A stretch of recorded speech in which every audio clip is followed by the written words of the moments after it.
They say family is supposed to build you up, but mine tore me down before I even knew how to stand. My brother's voice is the soundtrack of my earliest memories. Not laughter, not love, but cruelty. I can still hear him, loud and merciless, pointing his finger at me in front of our cousins. You're useless. You'll never be anything. You were born a mistake. I was 6 years old. 6. And those words didn't just sting for a moment. They carved themselves into me like stone, shaping the way I saw myself for decades. From that moment, useless wasn't just an insult. It was my identity. He repeated it so often that it clung to me like a second skin.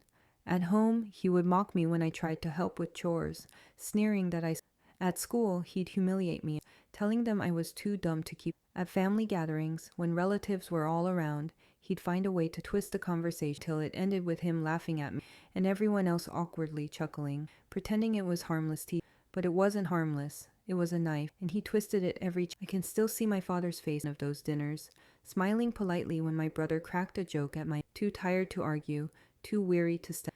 Maybe he thought ignoring it would. It didn't.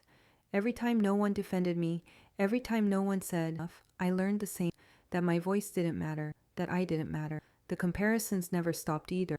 My brother always found our cousins, the neighbor's daughter, even strangers in the grocery store, who was better than me. Look at her, he'd say, pointing across the street. She's prettier, smarter, more useful than you'll ever be. Every insult chipped away at me until all I could see when I looked in the mirror, a girl who didn't measure up. I carried that shame everywhere. I remember walking into school because I didn't want to see the face. I remember bringing home a test with a high grade, only for him to laugh and say, "Guess the teacher felt sorry for you." I remember dressing up for only to hear him mutter, "No one's going to look at." His voice was loud because praise came in whispers. There's one memory that still haunts me. Must have been 14. I overheard him in the backyard with his friends. They were leaning against the fence, laughing about something stupid, and then one of them asked about me. I froze when I heard my brother's response. "She's nothing. She'll never be anything. My parents waste their time on her. She'll end up depending on me, you'll see. She can't even stand on her own 2 feet." His friends roared with laughter, and I felt my whole chest cave in. I ran upstairs, shut my bedroom door, buried my face in my pillow, and screamed until my throat burned. That was the night I thought seriously about running away.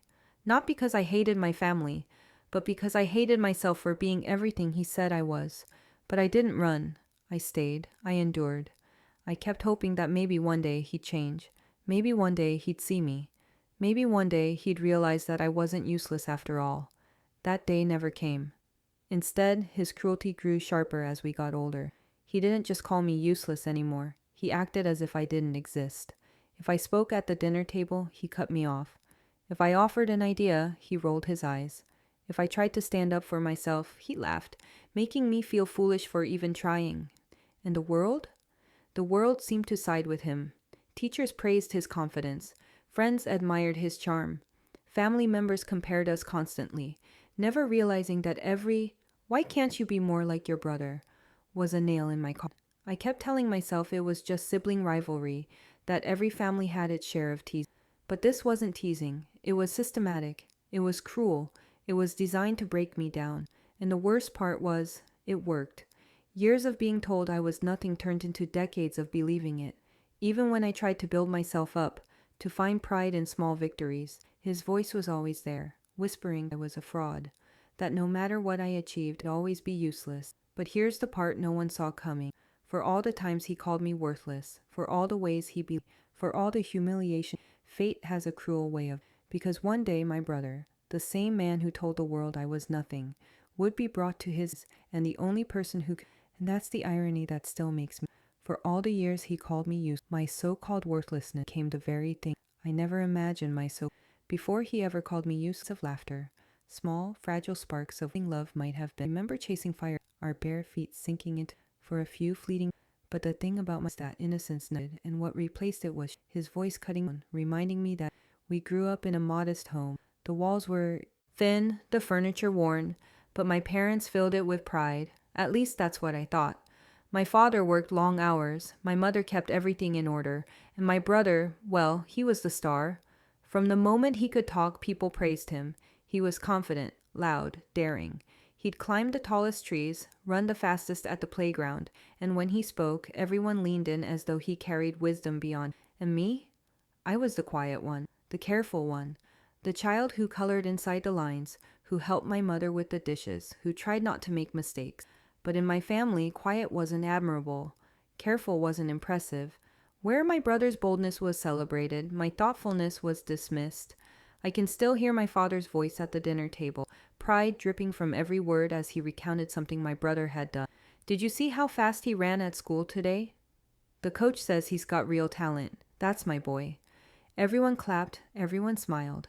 And when I tried to share that I had gotten an A on a spelling test, the response was always the same. A polite nod, a distracted, "That's nice, sweetheart," before the conversation turned back to him. It wasn't just my parents either. At family gatherings, the favoritism was obvious. My aunts would pinch his cheeks and call him handsome. My uncles would ruffle his hair about the great things. When it came to me, they'd ask if I was helping around the house or being a good little sister. It was like I existed only in relation to him, never as my own person. The humiliation crept in early. I remember one Thanksgiving when my mother asked us both to recite something we had learned in school. My brother stood up confidently, rattled off a speech, and the whole room erupted. When it was my turn, I stumbled over the first few words, nerves catching in my throat. He laughed, loud and cruel, and the adults joined in, some uncomfortably, some genuinely, and my cheeks burned as I sat back down. That night, I cried into my pillow, the sound muffled so no one would. But even then, even in my tears, I told myself, maybe tomorrow I'd do something worthy of a.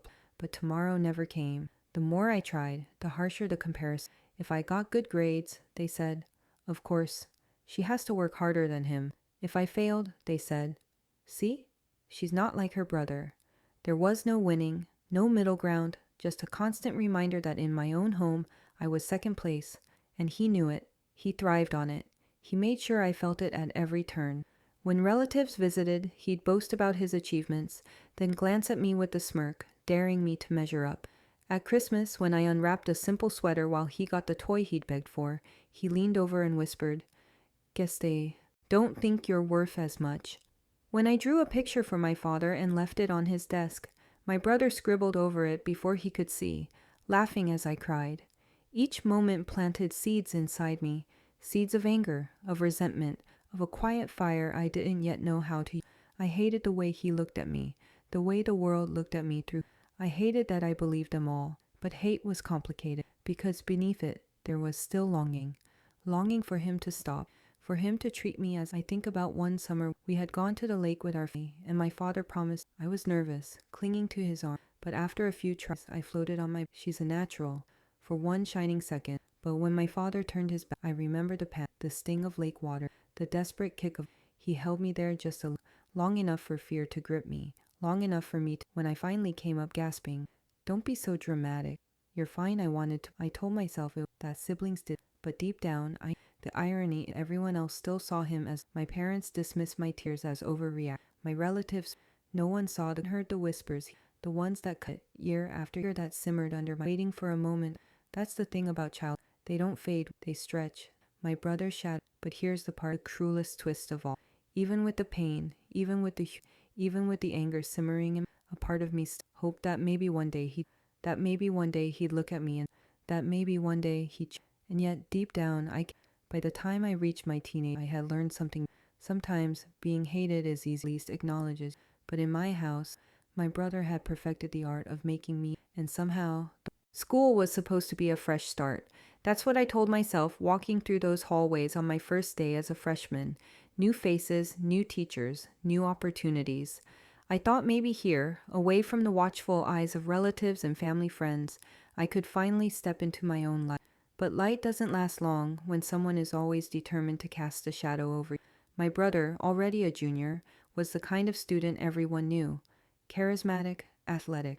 The boy who could charm a teacher into raising his grade with nothing but people gravitated toward him the way moths fly, not realizing the burn that lit. He walked down the hallways like his laughter loud, his friends plenty. Teachers introduced me as, classmates asked, even when I tried to carve my joining art club, the first question, wasn't I lucky to, because while everyone else saw him, "Don't embarrass me, try not to look so, no one's ever going to take you seriously."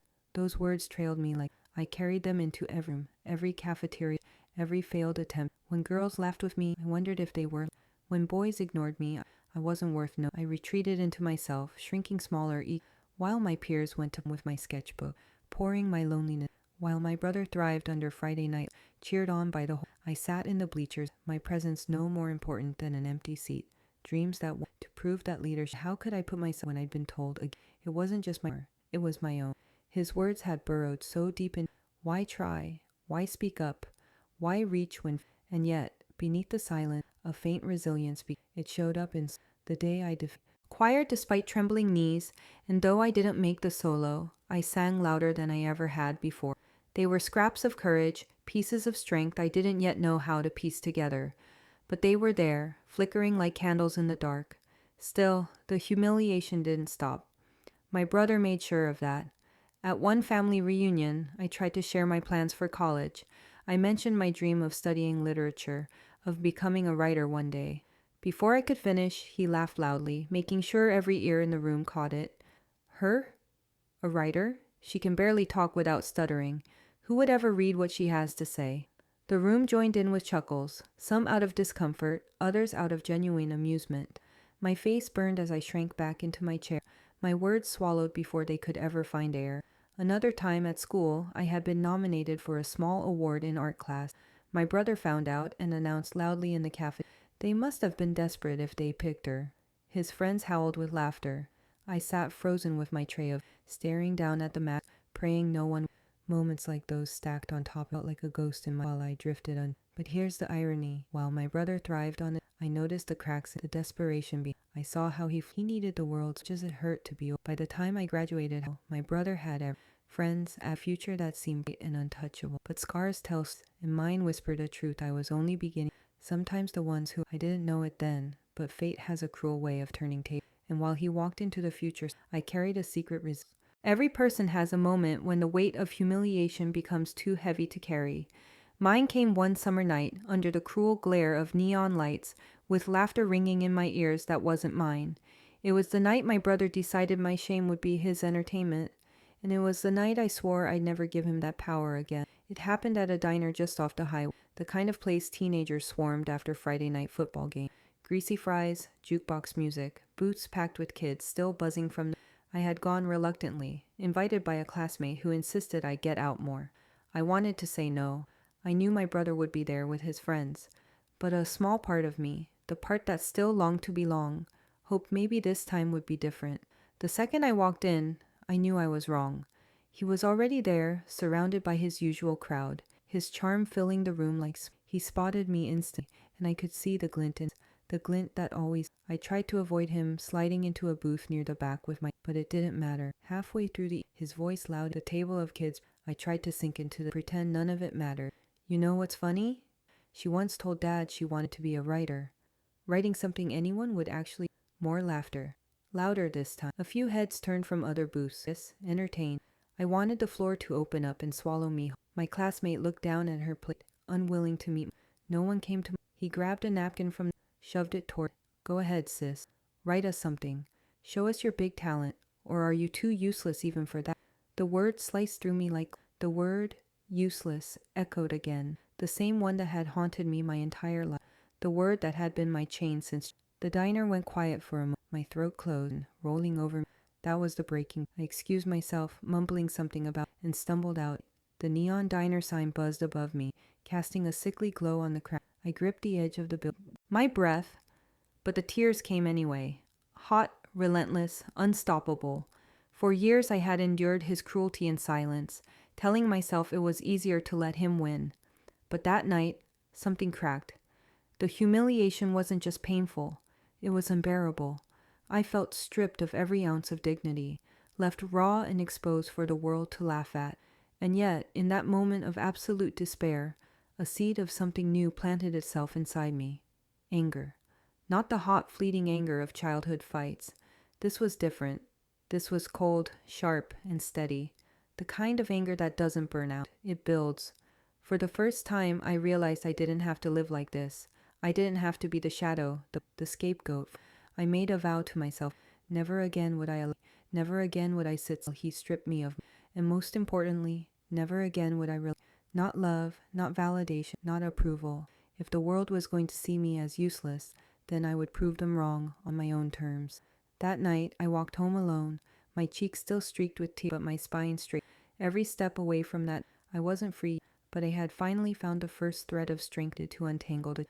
Back in my room, for years his word, but with my pen trembling in my hand, one word, I wrote to remind myself the humiliation of that, but it became more than fuel to build myself, to prove that even if the world, but his voice still echoed, even as I vowed to, but his words still, but instead it walked away with his, but chains can do, no dramatic goodbye, just a quiet departure in the way you leave. My brother was out, my parents asleep like a ghost. I didn't have much, a few $100s saved from odd job, used car that coughed and sputtered whenever it started, and the kind of determination that only comes from years of humiliation.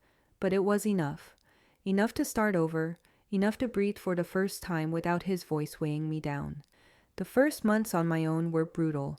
Rent was steep, bills came faster than paychecks, and there were nights I ate ramen noodles 3 times a day just to make it through. But even in those struggles, I felt freer than I ever had before. Because every dollar I earned, every meal I scraped together, every late night I spent studying for community college classes, it was mine, not his, not stolen from my father's praise, not borrowed from my mother's guilt. Mine. I worked 2 jobs, waitressing at a diner during the day and stocking shelves at a grocery store. My feet ached constantly, my hands blistered, and exhaustion clung to me like second skin. But I wore that exhaustion with each sore muscle was proof that I could survive on, that I wasn't useless. And slowly, the small victories the first time I paid rent on time, not out of sadness, but out of pride. The first time I got an A in one of my calls, I taped the paper to my fridge. The first time a customer at the diner told me I had a bright smile and made their day better, I carried those words in my every cruel thing. My friendships came too, cautious at. I had been burned by laughter too many times, but little by little I found people who, not as his sister, not as the quiet girl, but as someone worth knowing. A coworker who stayed late, a classmate who shared her notes and insisted I join her for coffee after. They weren't grand gestures, but to me, they were lifelines. Through those connections, I began to find pieces of myself I didn't know existed. I laughed more freely. I spoke without second-guessing every. I started writing again, not for grades but because the words poured out of me like water from a dam. For the first time, I felt. But my brother's shadow didn't vanish. His voice still crept in when I reminding me of. Yet with each, that voice grew drowned out by. One night, after finishing a double shift, but it was mine, was no longer invisible, maybe not to the whole, cried into her. Pillow every night had transformed into a woman who could stand on her own. The humiliation that once broke me became fuel. The anger that once consumed me became focus. And the irony wasn't lost on me. The brother who had tried so hard to keep me small had, in his cruelty, forced me to grow stronger than I ever imagined. And then came the ultimate vindication, graduation day. I stood in my cap and gown, my diploma clutched in trembling hands, and I scanned the crowd. My parents hadn't come. My brother hadn't either, but my friends were there, cheering so loud it felt like they were filling every empty seat. In that moment, I didn't need my family's approval. I didn't need his validation. I had built myself from the ground up, and I was standing tall. I thought I had finally escaped. For a while, it even felt like I had. I found steady work at a publishing company, ironic as it was. The girl who had been mocked for dreaming of being now spent her days surrounded by editing manuscripts, helping authors find their voices. Every page I touched reminded me of what he had tried to steal from me, and of how I had taken. My life was full. Bills still piled, stress still gnawed at me, and loneliness still visited, but it was my life, and I was proud. For years I heard little from my. Occasionally word would reach me through rumors of his, whispers of his charm still working its. I didn't flinch anymore. His victories no longer defined me. His spotlight no longer dimmed my light. I told myself that the chains had that the humiliation, the scars of my. But freedom is fragile, and fate has a cruel sense of. Because just when I thought I had built the kind of late work, when every sound, I almost didn't answer, but something in me said to pick. And when I did, everything I thought I had finally, until the phone call. The phone rang in the kind of ring that my apartment was dark. When I picked up the phone, about to tilt on it, at first others, but strange, choked with pain. You need to come to the hospital. Her words tumbling out. They rushed him into a. He might not make it. I sat frozen on the edge of my bed, the blanket tangled around my legs. For years I had prepared myself for the possibility of never hearing his name again, of living a life untouched by his shadow. And now suddenly the shadow was back, larger than ever. My first reaction wasn't sadness, it wasn't grief, it was shock. Pure, unfiltered shock. My brother, the untouchable, the invincible, the golden boy who had mocked my very existence, was human enough to fall. Come quickly. The doctors need to speak with you. Every instinct I remembered the diner, remembered the word useless. I believed it myself. To rush to him, but something heavier than pride. Family ties may be shredded even, but they have a way of tugging. Within minutes I was in my car. I sped toward the hall. The waiting room was chaos, whispering with my parents sat for the first time in my life. Not the disappointment, not the pride they had, just raw, unfiltered fear. But my mother clutched my hand. They need to test. He won't survive without a kidney. Her words hit me like a slap. A kidney, that was what it would take. For a moment, the world, the rush of blood, mocking me. And now, in his very survival, the humiliation, I had nothing to give. And yet now, when everything was on the line, the chances are... I looked at him, even now, at my brother was... Anger surged. For years I had begged silently for them to see me, to value me, to love me. And now, the first time they reached for me, it wasn't out of love, it was out of need. Not for who I was, but for what I could provide. The irony was unbearable. A part of me wanted to laugh, to spit out the words he had thrown at me so many times. Useless. Who's useless now? Another part of me wanted to scream, to demand why it always had to be me who carried the weight, why my life was only worth something when it served his. But beneath the rage, another truth twisted. This wasn't just about him. It was about me, too, about who I was and who I was becoming. The moral dilemma clawed at me, tearing me in two directions. If I said yes, if I gave him the kidney, I would be saving the life of the man who had tormented, the brother who had made my childhood a battlefield. Could I really do that? Could I lay myself on an operating table for someone who had and if I said no, then I would be condemning him. My refusal would become his death sentence. Could I live with that? Could I carry the guilt of letting my own brother die, even if he had treated me? My hands trembled as I saw hospital walls around me, but no one asked how. No one wondered what the tool to do it. I stared at the floor, chest rising and falling. His cruel voice, always you, the word he had. They say blood is thicker than water, but standing in that hospital waiting room, it felt more like a noose around my neck. My brother lay somewhere behind those sterile doors, fighting for his life, while my family turned their eyes on me. Not with love, not with compassion, but with expectation. I wasn't his sister in their eyes. I was his solution. The doctor had explained it clearly. My brother's kidneys were failing. He had no time, no other options. A transplant was his only chance, and a sibling was the most likely match. Their words should have shattered me with. Instead, they sent me spiraling into a storm of anger, guilt, and a bitterness I had never tasted so strongly. Why me? Why now? For years I had begged for even the smallest scrap of his. For years he had beaten me down with words sharper than. He had made sure everyone saw me as useless, invisible, less than. And now, in the cruelest twist of irony, my so-called useless body might be the only thing. The weight of it pressed on me as my parents, their eyes pleaded. My mother clutched my arm. He's your brother. My father's voice. We don't have time for hesitation. He needs you. Not once did they say. Not once did they acknowledge the nights I cried. Their desperation erased everything, but as if I were nothing, waiting to be. And it stung. It stung because even here, even now, I was still second. My pain didn't matter. My memories didn't. My voice didn't. All that mattered. The guilt tore at me. Could I really let him? Could I carry the weight of knowing my choice? And if I agreed, if I gave him my kidney, what then? Would he wake up grateful? Would he finally see me? Or would he return to the same arrogance, the same cruelty, with my sacrifice? I thought of the years of humility, the diner where he mocked me, and the family gatherings where he stole the spot. The endless stream of insult would mean saving them. And yet, I thought of that the one thing he needed most came from the sister he had, that without me, he had nothing, that his survival, his very breath, depended on the one person he had spent his life. The weight of that realization was almost intoxicating. For once, the power was in my hand. For once, he wasn't untouched. But with power came the crushing pressure of my family.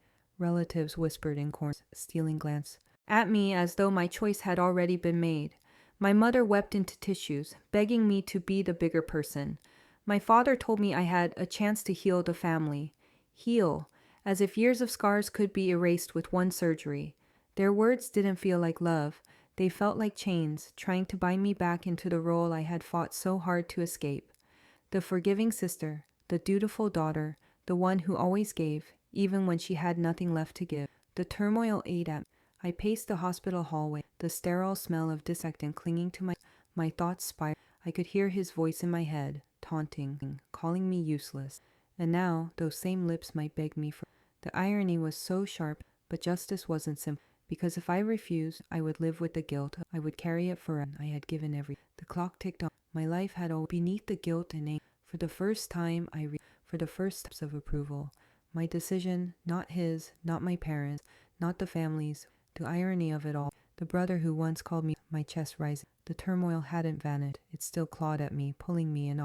But beneath it, a strength. Because no matter what I chose, for once, but the more I thought about it, the more I realized this was my power. I had imagined him in the loudest voice in every, the smirk that cut me down, the arrogance that, but when I stepped into his hospital room, the man I saw lying in that bed, tethered to machine, the room was too, the blinds were drawn, stood frozen in the, of seeing him weak, of watching the arrogance crumble. And now here it was, handed to me in the cruelest of ways. His face was sunken, his skin chalky under the fluorescent lights. Tubes ran into his arms, machines blinked beside him, and his chest rose and fell unevenly, as if every breath was a war. This wasn't the boy who had laughed as he, the man who strutted through life untouchable. This was someone else entirely, someone breakable. And yet, instead of satisfaction, I felt conflicted. Part of me wanted to turn, to let the image burn into me as proof that the world had finally dealt. But another part of me, smaller yet stubborn, felt a flicker of pain. Because no matter how cruel he had been, no matter how deep, this was still my brother, and he looked like he. I stepped inside slowly, the air thick with ants soft on the tile floor. But then I looked at the wall, the monster from my. His eyes fluttered open as, for a moment, like he wasn't sure if I would. Then they locked on. We stared at each. The arrogance. It was a man staring. I wanted to speak. I wanted to scream. Every moment he had, but the words tangled, colliding with the lips twitched. The once confident feet. For the first, because part of me. I wanted to savor the iron, but instead, this wasn't the victory. This wasn't triumph. It was tragedy. I sat down in the chair beside his bed, my body tense, my hands fidgeting in my lap. He turned his head slightly, his gaze never leaving me, and I wondered what he saw. Did he see the sister he had broken? Did he see the girl he had called useless? Or did he finally see the woman who held the power to decide? The silence between us was thick with all the words unspoken. Apologies that had never come, wounds that had never healed, years that had stretched between, and now here, forced into the same room bound together not by love, but I thought of the irony again. The boy who had once mocked me for relying on me, the word useless echoed, no longer a chain. He had built his life on my invisibility, but now his life depended on my presence. And yet, even with that, the rage burned inside me, yes, but so did guilt, so did pity, to hold on to the anger that. But looking at him now, he was so close to. Still, I stood after a. He followed me with, but no words came. For a moment, I could. But my fingers curled into fists at my. He had never reached. Instead, his eyes widened. Of something I had. Not arrogance, not mockery. When he looked at me, I saw something I had. If hospitals heal bodies, that waiting, not of medicine. My brother was behind, but the real war raged, and in the middle of it, I stood alone, pulled in every direction. The first wave came from my. They were relentless. Their voices my mother grasped my hand. Family takes. The word stung. Where had family been? Where had family? When I was humiliated at dinners, mocked in front of cousins, crushed under the weight of his cruelty. They hadn't protected me then. But now, suddenly, family was a chain around my neck. Some relatives echoed my parents. My aunt clutched her rosary and murmured prayers, her eyes flicking to me between whispered pleas. My uncle slapped my shoulder with a heavy hand, saying, "You'll regret it forever if you don't. Don't let bitterness make you cruel." Their words weren't advice. They were pressure, layered and suffocating. But not everyone agreed. A cousin I had barely spoken to in years leaned, her voice low. "Don't let them guilt you. After everything he's done to you, he deserves nothing from you. Nothing," another relative muttered under her, catching up to him. I caught the way her husband, as though even thinking such, the divide split the room and half begged me to, and I was the battlefield. Every demand, the tension thickened with conversation, whispers turned. My parents lashed out at, "And you don't understand. My mother snapped at my. To them, I wasn't a daughter I was an organ donor with go. Once again, I was invisible. No one asked me how I. No one asked if I was. No one asked if I could live with the weight of saving him. My worth was a single decision, as though the decades. It was the same story, all needs first, mine buried under the humiliation. I could feel the eyes. To some, I was heartless, a sister too bitter to forgive. To others, I was a victim being forced to sacrifice. Either way, I was, and the anger inside me, my arms wrapped around. From there, I watched the ding. Voices right. My brother was dying, and the irony not. The boy who had me shrinking under. I thought of my tears. Insults. And now, here I was again, in a room full of people, their voices drowning out mine, as though history was determined to repeat itself. But this time, something was different. This time, I wasn't powerless, because as much as they pressured, as much as they begged, the truth remained. The decision was mine, not theirs, not his, mine. That realization brought a flicker of strength, even in the storm. For once, I wasn't the one begging for scraps of love or. For once, I held something and though the weight of it was crushed, still, the isolation cut. The whispers never stopped, no matter which side. If I said yes, I'd be seen as weak, the sister who gave in again. If I said no, I'd forever carrying the blame for. Either way, I was the villain inside. The hours blurred, my mind a whirlwind. I thought of the boy who once down in the dirt. I thought of the man in that, stripped of the arrogance. Could they really be and if they were? Did that mean anything at all? I pressed my hands to the voices in the room, muffled by I hadn't cried for him, but now the tears weren't for him, for the little girl who had, for the teenager who had, for the woman now forced to decide she would give her body. The irony twisted in, because the word he had was the very reason they all turned to me. My body was not useless. I was not useless, and they all knew it, even if they could. That truth should have felt like instead, if I wanted to scream, to force them all to hear me, not just my decision. But before I could, someone unexpected. It was my cousin again, the one who had whispered that time she didn't whisper. You all keep talking. Has anyone thought? The room still. Her words hung. My parents shifted. Uncle muttered something, because deep down, the silence and in that silence, it's your choice, no one else's. Her words lit something. In isolation, I wasn't powerless. I held the decision. I held the power. And no matter how much they begged or whispered, I was the one who would live with the consequences. But one conversation revealed the truth about how much he really needed me. I had waited my whole life to hear him beg, not because I wanted his suffering, but because for years he had taken every ounce of power I had and crushed it beneath his arrogance. He had laughed at my tears, mocked my silence, dismissed my worth, and now here he was, eyes sunken, voice broken, pleading with the sister he once called useless. The room was dim, the hum of machines filling the silence between us. I had thought seeing him fragile in that bed was shocking enough.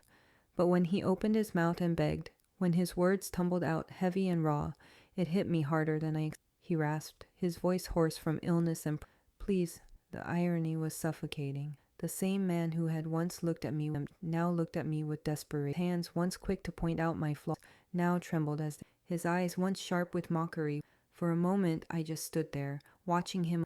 Part of me wanted to savor it, to let the image etch itself into my memory as proof that life has a cruel way of balance. But another part of me, the part that still carried the wound, felt something darker, because as satisfying as it should have been, it also reopened every scar he had carved into me. He said my name softly, almost reverently, as though the word itself was an. I had never heard him say it.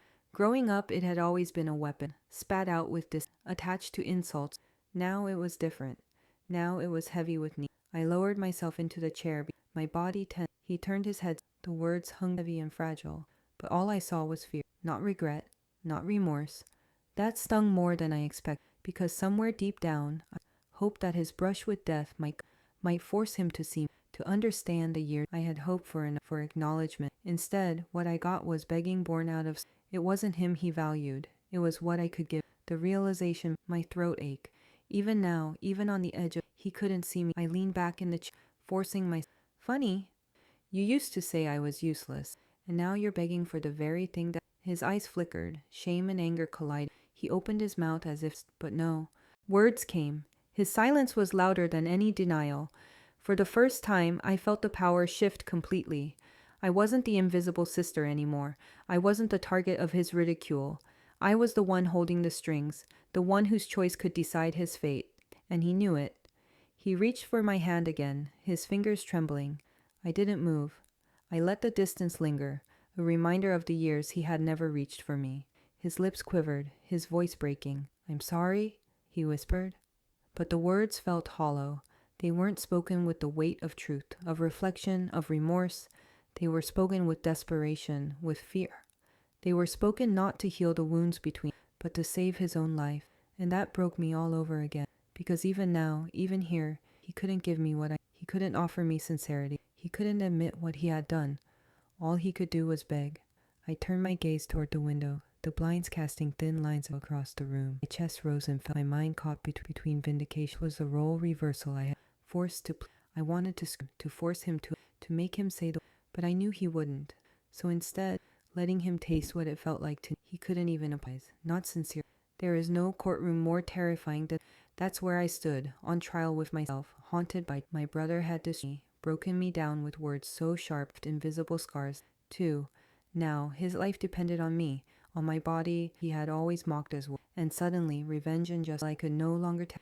In the quiet hours I lay awake if I gave him my kidney, I would prevent my family from but at what cost? Would I once again be? If I refused, for once, his arrogance he would face mortality without the shield, and I would never again be. Could I live with that choice? Could I live with the whispers that I had let him die, even if those whispers ignored the decades of his abuse? The irony was unbearable. All my life he had called me useless, and now my useless body held the only thing that could. My kidney wasn't just flesh, it was power. It was justice wrapped in biology. It was the ultimate reversal of every insult, every humiliation, every time he made me feel invisible. I imagined the surgery, imagined waking up in pain, knowing that once again, would he even thank me? Or would he slip back into his old arrogance, pretending this moment of desperation never. The thought made my stomach churn. I could not endure another of invisibility, not after. But the alternative was darker. I pictured my mother's face I pictured my father's eyes, filled with grief and I pictured family members whispering, not about him, but she let him die. She chose revenge. The thought pressed on my chest. I sat at the small desk I began to write 2 lists, reasons to save him. The words spilled out fast, shaky. Under save him, I wrote family peace, parents happy. Under don't save, his cruelty, his arrogance. The second list grew longer than each memory of. I thought of the time mocking me. I thought of the nights I cried. I thought of the way These memories were not distant. They lived inside me. And now I was. But then I remembered the look in his vulnerability, something I had never seen in him before. For the first time, and wasn't that. Because if I saved him, he would have to live with the truth that his survival depended on the system. Every breath he took would be. Every day he lived, he could never erase. The thought twisted and. Was that revenge? Or mercy? Maybe it was both. I pressed my hand against, feeling my kidney.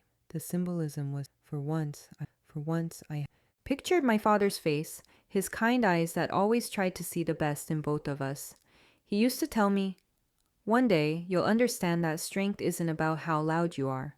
It's about what you choose when it matters most." Was this that moment? Was this the choice that defined my strength? Tears slipped down my cheeks as I whispered to the empty room, "What would you want me to do, Dad?" But of course there was no answer, only the hum of machines down the hall and the weight of my own breathing. The longer I sat there, the clearer one thing: there was no right choice.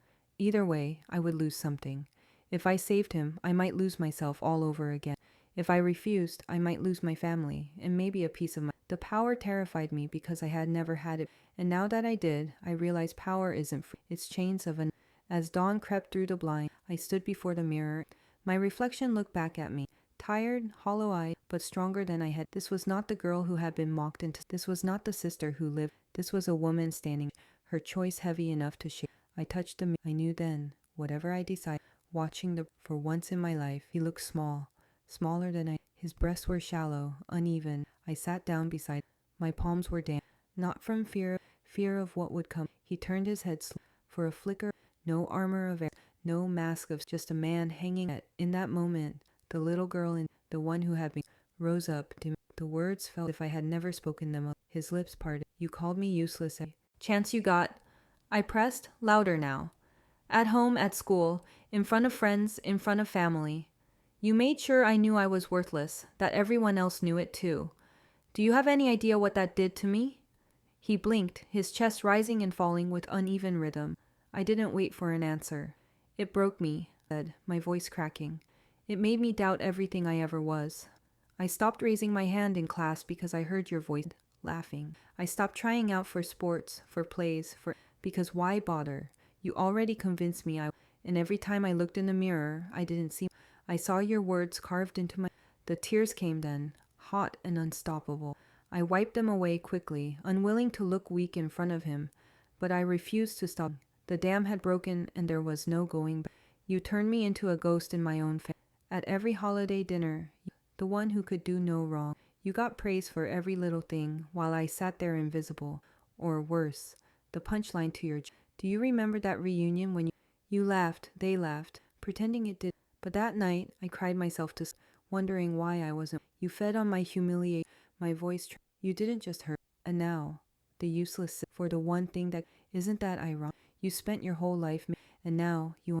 His eyes widened slightly, a flicker of pain, or was it realism? Crossing his, I shook my head, tears streaming. Do you know how cruel? To finally have the power, to finally have, and to know that no matter if I give you my kidney, if I don't, I'm.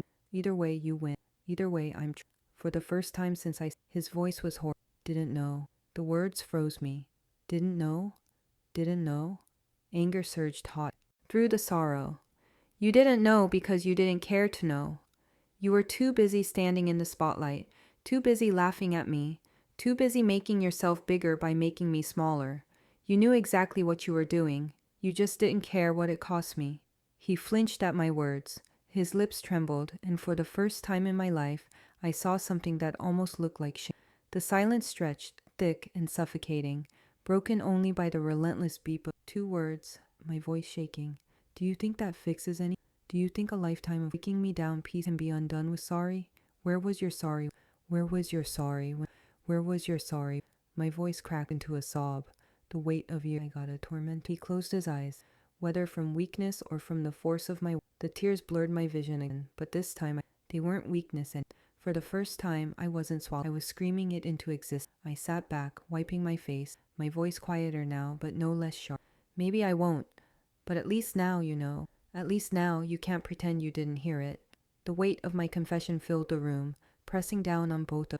For once he had no defense, no smug reply, no weapon to throw. Yet in that silence something shifted, a crack in the foundation, a moment where he finally saw, not as useless, not as invisible, but as someone he had broken. And but his reaction was, hospitals have their own kind of silence, a silence that isn't peace but pressure, a silence that weighs heavy with fear, with hope, with all the words people can't say out loud. As I walked down those sterile white halls on the morning of the surgery, that silence wrapped around me like my brother's life hung in the balance, and I was the one holding the scales. The fluorescent lights buzzed faintly over, the walls too clean, too white, as if they wanted to erase every trace of humanity. I clutched the hospital gown tighter around, the thin fabric doing nothing to shield me from the chill in the room or the chill inside. Every step felt. My legs were heavy, my hands trembled. This was it. The moment where all the years of humility, all the scars, all the resentment I had. I was walking toward an operating where a piece of me, where my life would be for him. The irony stung. For so long he had, and now the one thing that made me realize was the very thing my kidney had. I paused outside the pre-op. Through the narrow window, the man who once like porcelain, for a moment pity, a soft voice, but just as quickly, electrodes were placed on. I thought about proving once the anesthesiologist will start the medication soon. Just relax, relax. How could I relax when the weight of decades? How could I relax when my body was about to become the battlefield for vengeance and forgiveness, for justice and sacrifice?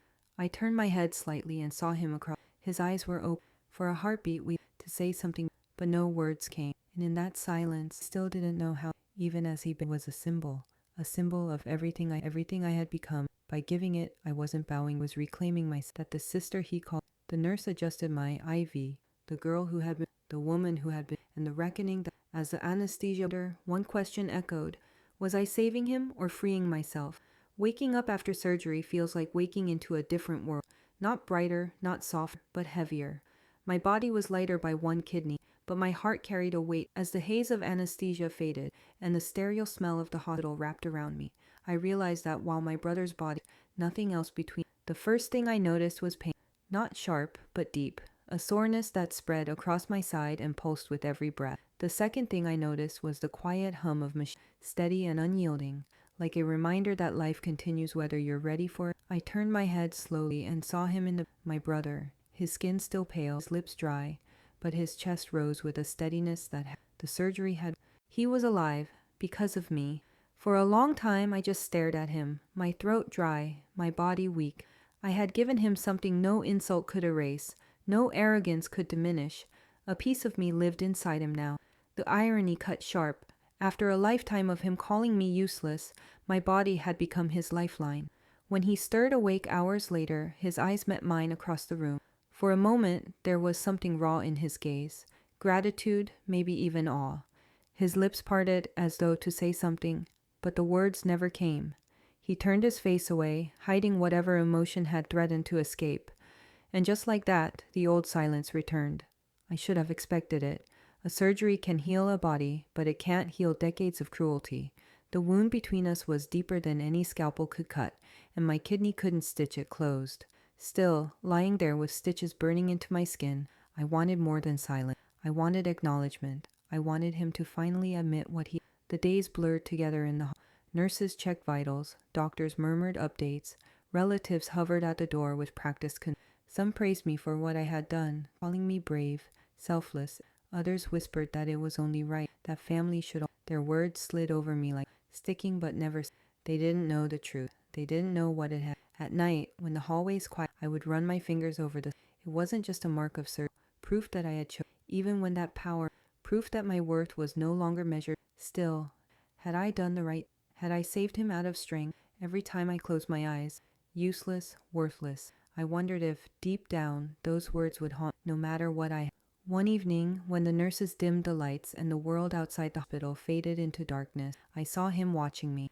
His eyes were clearer now, his body stronger, but his expression was unreadable. Breath caught. Maybe this time, he would say the words I had. Instead, he would... The admission stunned me. My heart clenched, my throat tight.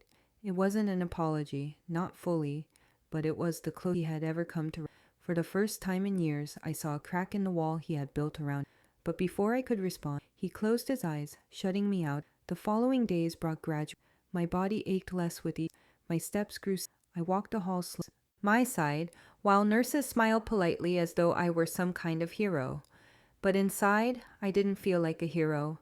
I felt torn, split between vindication and emptiness, between the satisfaction of power and the grief of what I had lost. Because no matter how strong I became, no matter how much I had proven, I still carried scars. Not just the fresh scar on my skin, but the invisible ones carved by years of humiliation. And those don't fade with stitches. As my discharge day neared, I found myself staring out the hospital window at the city lights. They flickered against the night sky, ordinary and extraordinary at once. Life outside carried on, indifferent to the wars fought inside. And for the first time, I realized I had a place where I was no longer powerless, but not yet free. My brother was alive. That fact was But whether he ever saw me as more than the shadow, whether he ever understood the weight of that remained uncertain. And yet, maybe that was the point. Maybe the power wasn't in his recognition, but in my choice. I had chosen to give, not because he deserved, but because I decided it.